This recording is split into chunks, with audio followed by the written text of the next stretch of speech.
Assalamualaikum warahmatullahi wabarakatuh. Halo semuanya, di sini kami akan menjelaskan materi tentang pengujian dan seleksi karyawan.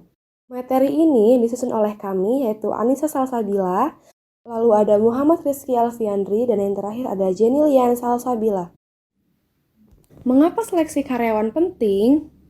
Yang pertama, untuk mengurangi pelamar dengan menggunakan perangkat penyaringan ujian, pusat penilaian, pemeriksaan latar belakang, dan referensi. Lalu yang kedua, untuk mewawancarai calon yang memungkinkan. Dan yang terakhir, memutuskan siapa yang akan dipekerjakan. Dasar pengujian dan pemilihan karyawan memiliki dua metode, yaitu reliability dan validity.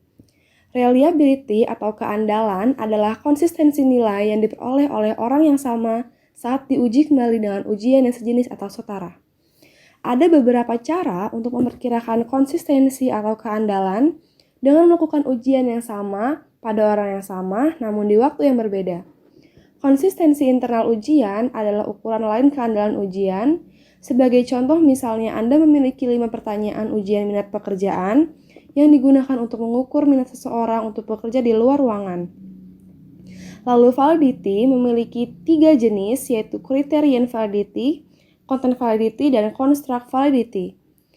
Criterion validity atau validitas kriteria memperlihatkan bahwa nilai pada ujian atau alat prediksi berhubungan dengan prestasi pekerjaan atau kriteria. Content validity atau validitas isi berisi contoh dari tugas dan keterampilan yang benar-benar dibutuhkan untuk pekerjaan tersebut. Construct validity atau validasi ujian merupakan akurasi di mana ujian, wawancara, dan lainnya mengukur apa yang seharusnya diukur atau sesuai dengan fungsi yang dirancang. Bagaimana mengesahkan ujian? Proses validasi terdiri dari 5 langkah, yaitu yang pertama, menganalisis pekerjaan, yang kedua, memilih ujian, yang ketiga, melakukan ujian, keempat, hubungan nilai ujian Anda dengan kriteria, dan yang terakhir adalah validasi silang dan validasi ulang. Jenis-jenis ujian: ujian kemampuan kognitif, ujian kemampuan motorik dan fisik, pengujian berbasis web, mengukur kepribadian dan minat, ujian keberhasilan. Ujian pemahaman kognitif. Ujian kognitif termasuk ujian kemampuan pemahaman umum atau inteligensia dan ujian kemampuan mental khusus seperti memori dan pemahaman induktif. Ujian inteligensia atau IQ adalah ujian kemampuan intelektual umum. Mereka bukan hanya mengukur ciri tunggal, tetapi lebih ke kisaran kemampuan, termasuk memori, kosakata, kefasihan bicara, dan kemampuan berhitung. Ujian kemampuan motorik dan fisik.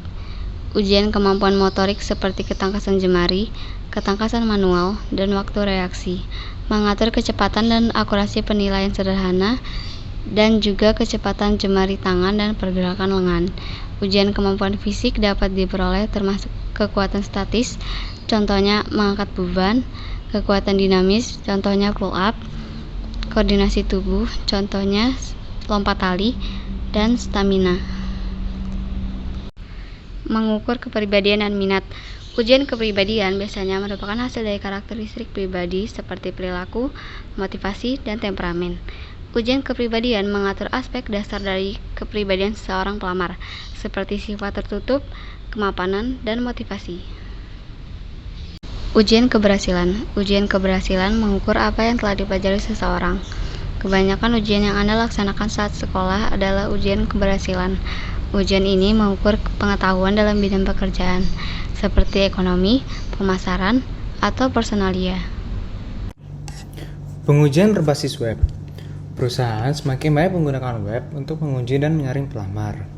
Sistem online baru milik perusahaan menghilangkan kebutuhan terhadap proses kertas dan pensil itu. Pusat data pelamar yang bekerja secara online menyelesaikan lamaran dan ujian matematik dan biodata. Contoh pekerjaan untuk seleksi karyawan. Teknik contoh pekerjaan mengukur bagaimana seorang calon benar-benar melaksanakan sebagian besar tugas dasar pekerjaan itu. Teknik ini memiliki beberapa keuntungan. Dapat mengukur tugas pekerjaan yang sebenarnya sehingga akan lebih sulit bagi para pelamar untuk menyelesaikan jawaban.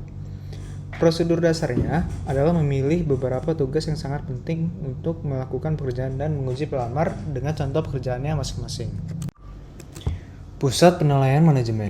Sistem yang mengharuskan kandidat manajemen melakukan tugas-tugas yang sesuai dengan realita dalam situasi hipotesis dan mereka dinilai berdasarkan kinerjanya.